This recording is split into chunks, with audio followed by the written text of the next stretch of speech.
Bismillahirrahmanirrahim. Assalamualaikum warahmatullahi wabarakatuh. Izinkan saya bersama Ahmad Afandi dari kelompok 9 akan memaparkan materi tentang sejarah Daulah Abbasiyah di Baghdad. Langsung saja pembahasan periode disintegrasi, masa kemunduran Daulah Abbasiyah dan faktor-faktornya. Periode disintegrasi ditandai dengan menurunnya kekuasaan khalifah di bidang politik karena dilanda perpecahan. Politik sentral khalifah telah berpindah ke daerah-daerah.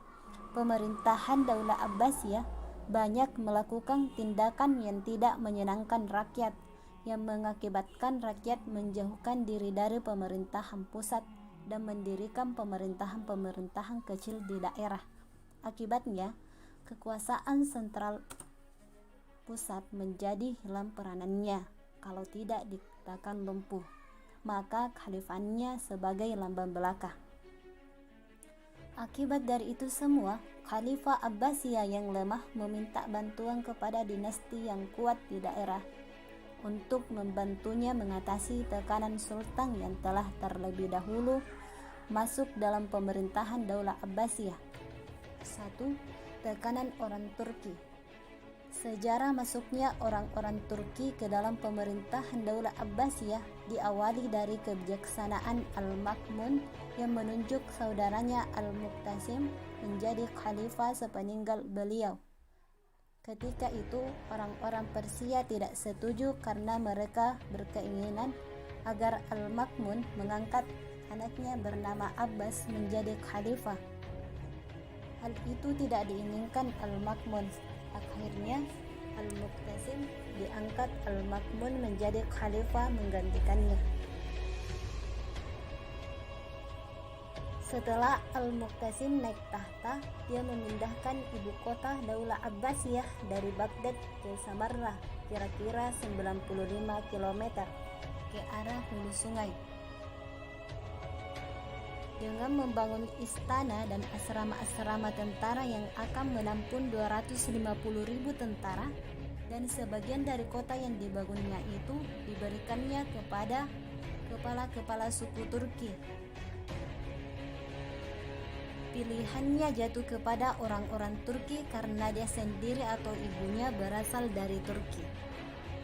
Begitu besarnya peranan orang-orang Turki tersebut dalam pemerintahan Daulah Abbasiyah menyebabkan tentara dari unsur Arab dan Persia terpaksa mencari jalan keluar untuk mendirikan kerajaan-kerajaan kecil yang terbebas dari pemerintahan pusat.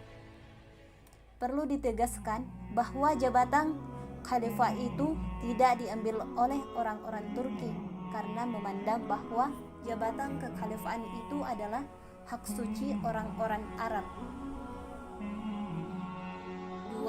Tekanan Bani Buwayhi. Bantuan Bani Buwayhi itu datang pada tahun 945 Masehi, maka melalui Ahmad bin Buwayhi, keberadaan orang-orang Turki dalam pemerintahan Daulah Abbasiyah dapat disingkirkan untuk selanjutnya diganti dengan peranan Bani Buwayhi. Kerajaan Bani Buwayhi ini lahir di awal abad ke-10 Masehi atau awal abad ke-4 Hijriah yang didirikan oleh 3 bersaudara di Dailam. Sejarah kehadiran Bani Buwayhi dalam pemerintahan Daulah Abbasiyah diawali dari terjadinya tekanan-tekanan dan paksaan-paksaan yang dilakukan orang-orang Turki dalam pemerintahan Daulah Abbasiyah seperti telah diterangkan, sehingga waktu Bani Buwayhi memasuki Baghdad, lalu Abbasiyah sudah dalam keadaan lumpuh. Dalam bidang sosial ekonomi, untuk memenuhi kepentingan orang banyak dalam masalah air, baik untuk diminum maupun untuk kepentingan lainnya, Abdud Daulah menggali saluran air dan membuat jembatan di Sungai Dajalah. Juga bangunan sebuah rumah sakit di Baghdad untuk melayani masyarakat yang sakit. Rumah sakit itu diberi nama dengan Al-Bomarisha Al-Adli dan mendirikan sekolah kedokteran. dalam bidang ilmu pengetahuan masih terus mengalami perkembangan dan kemajuan. Hal ini dapat dilihat dengan munculnya pemikir-pemikir besar seperti Al-Farabi 870 sampai 950 Masehi dan terbitnya sebuah ensiklopedia kedokteran yang ditulis oleh Ibnu Sina, terbitnya sebuah buku ilmu kimia yang ditulis oleh Jabir bin Hayyan, lahirnya teori bahwa bumi berputar pada sumbunya oleh Abu Raihan Muhammad Al-Baituni, seorang ahli fisika. 3. Tekanan Turki Saljuk. Tugrul Bek yang berhaluan Ahlu Sunnah wal Jamaah itu sangat berambisi sekali menentang kegiatan Bani Buwayhi, sehingga dia berusaha untuk melenyapkannya. Atas undangan Khalifah Al-Qaim, Khalifah ke-26, Tugrul Bek datang ke Baghdad untuk mengatasi dominasi Bani Buwayhi yang secara paksa mengancam rakyat untuk menganut paham Syiah. Karena ini tidak sesuai dengan pemikiran dan opini rakyat. Pemaksaan ini membawa risiko besar terhadap kelanjutan Daulah Abbasiyah. Maka setelah ia berhasil merebut dan menguasai ibu kota Baghdad, ia menahan penguasa Bani Buwayhi yang terakhir Malik al-Rahim 1058 Masehi sampai meninggal dalam tahanan.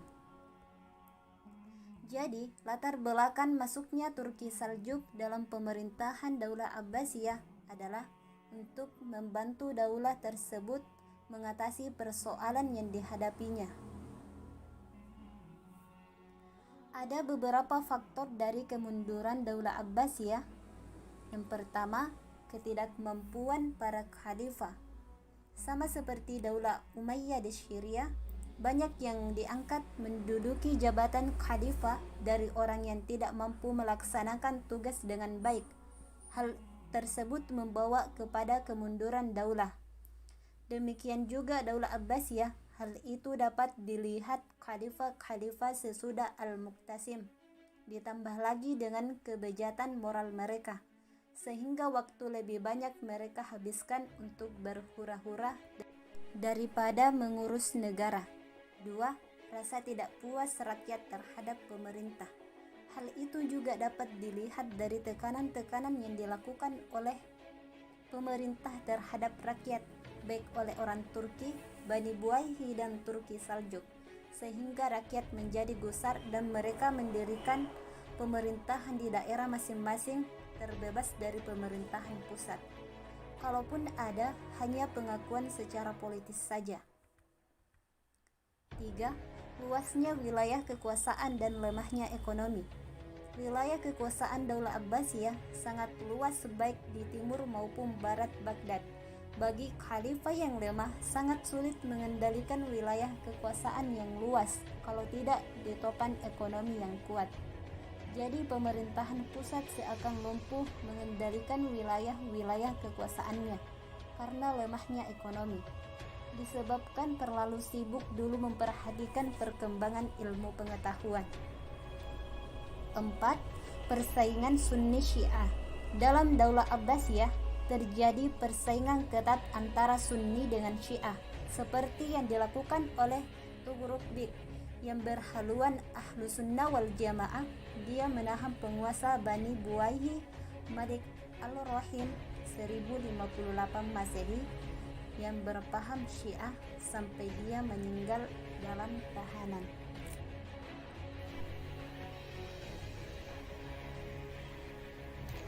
Serangan Mongol dan kehancuran Baghdad pada tahun 1258 Masehi.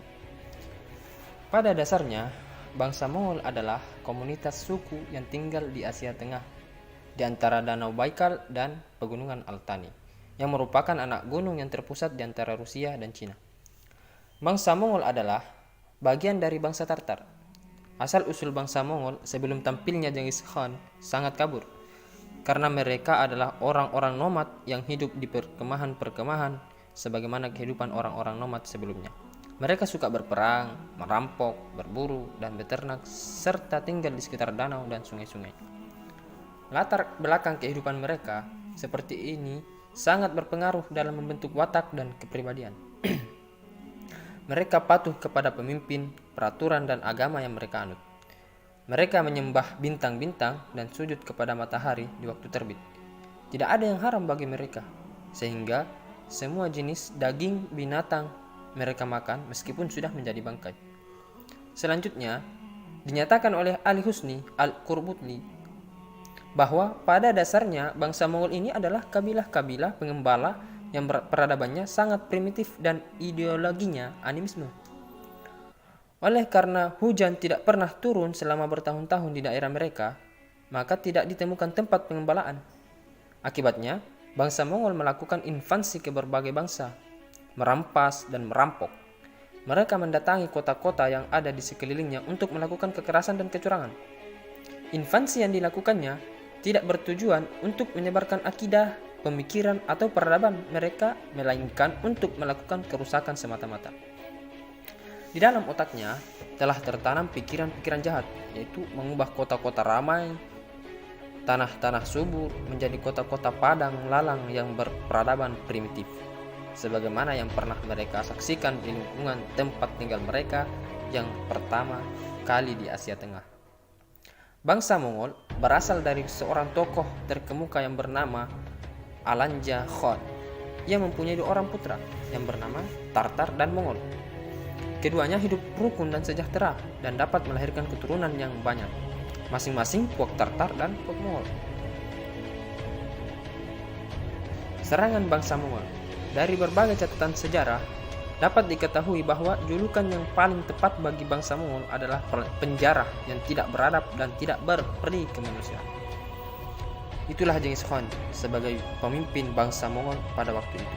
Dianggap sebagai manusia penakluk terbesar dan terkuat. Sehingga wajar saja bangsa Mongol sebagai kekuatan raksasa yang paling ditakuti. Di samping karena keberanian dan sikap ambisiusnya, Genghis Khan mempunyai antusias yang sangat tinggi untuk meluaskan kekuasaannya ke negeri-negeri lain. Dan bahkan dia bertekad untuk menguasai dunia, yakni dengan membentuk dan melatih pasukan perang yang tangguh dan berkedisiplinan. Untuk merealisasikan keinginannya menguasai dunia, Genghis Khan telah berhasil membina 10.000 prajurit terlatih yang cerdas dan tanggap. 1.000 orang diantaranya dipilih untuk menjadi pengawal istana dan pengawal Genghis Khan sebagai pemimpin tertinggi. Kekuatan yang telah terhimpun itu mulai dikerahkannya untuk melakukan serangan demi serangan. Di antaranya ditujukan kepada yang pertama, bangsa Mongol berusaha untuk menguasai Cina, yakni pada tahun 1215 Masehi. Dia dapat menduduki Peking, yang pada saat itu adalah ibu kota Cina. Setelah itu, ia mencoba mengkonsentrasikan perhatiannya ke sebelah barat, wilayah yang dihuni oleh umat Islam. Yang kedua, Genghis Khan mengadakan kontak dagang dengan pihak Khawarizm dengan sebagai usaha mengenali situasi dan kondisi kekuasaan Islam di Asia Tengah. Alauddin Muhammad Khawarizm Shah menerima kontrak diplomasi perdagangan ini dengan sangat hati-hati. Sehingga tidak lama setelah itu, para pedagang Mongol yang beroperasi di pasar Uttar ditangkap oleh penguasa lokal karena dicurigai sebagai mata-mata. Yang ketiga, pada tahun 1220, Genghis Khan bersama pasukannya datang ke Bukhara untuk melakukan serangan terhadap kekuatan Khawarizm. Pasukan Alauddin yang berjumlah 20.000 orang gagal menahan serangan Mongol yang berkekuatan 70.000 orang personil tentara. Genghis Khan memerintahkan agar seluruh penduduk Bukhara segera meninggalkan kota tanpa membawa apa-apa kecuali pakaian yang melekat di badan.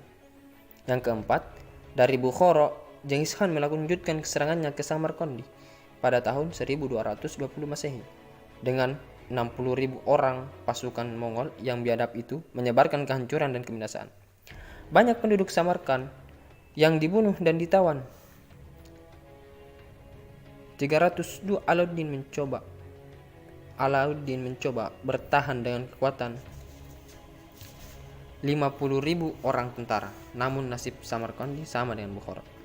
Yang kelima, selanjutnya pasukan Genghis Khan terus melakukan serangan-serangan dan penaklukan ke kota-kota kunci Nisabur, Mazindahan, Arai, Bamazan, Qazwin, Azerbaijan, dan Tabriz. Di kota-kota ini pun mereka melakukan pembunuhan besar-besaran, sehingga tercatat bahwa tidak kurang dari 1.600.000 orang tewas di Herd dan 1.747 orang tewas di Naisabur oleh pasukan Genghis Khan. Dan bahkan Sultan Alauddin Muhammad Khawarizmshah tewas terbunuh dalam peperangan Mazindaran pada tahun 1220 Masehi. Kehancuran Khailafah.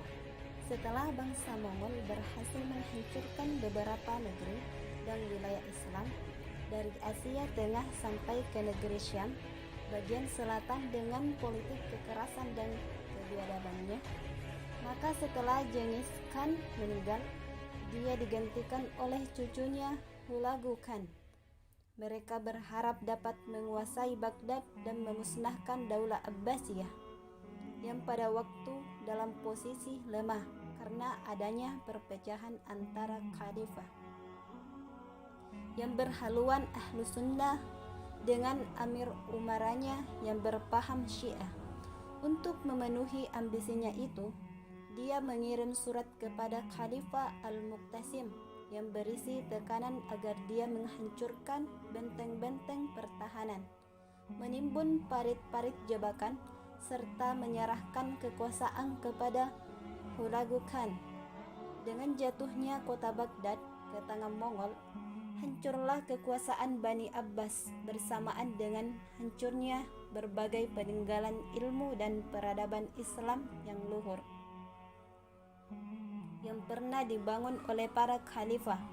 Dengan serangan tentara Mongol terakhir inilah yang secara langsung menyebabkan hancurnya kekhalifahan Daulah Abbasiyah pada tahun 1258 Masehi. Para sejarawan menggambarkan bahwa dengan runtuhnya Baghdad sebagai ibu kota negara Islam merupakan lembaran sejarah yang sangat menyedihkan dan menyakitkan sepanjang sejarah Islam. Semoga bermanfaat. Syukron. Wassalamualaikum warahmatullahi wabarakatuh.